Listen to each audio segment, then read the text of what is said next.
கை நீட்டி பேசுறதா? முளைச்சி 3 வாரில் வரல கை நீட்ட. ஐயா கோவலாம் என்கிட்ட வச்சுக்காத.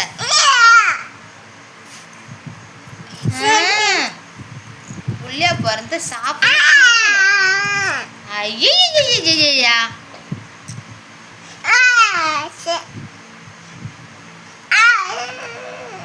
கோவத்தை பார்க்கல. கோவம்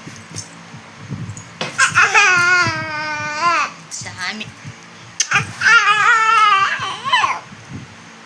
ஏ சாமி என்னது?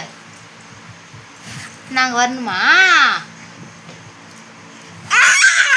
சரி சரி பண்ணி வாங்க அம்மா கிட்ட. சரி நான் போகிறேன்.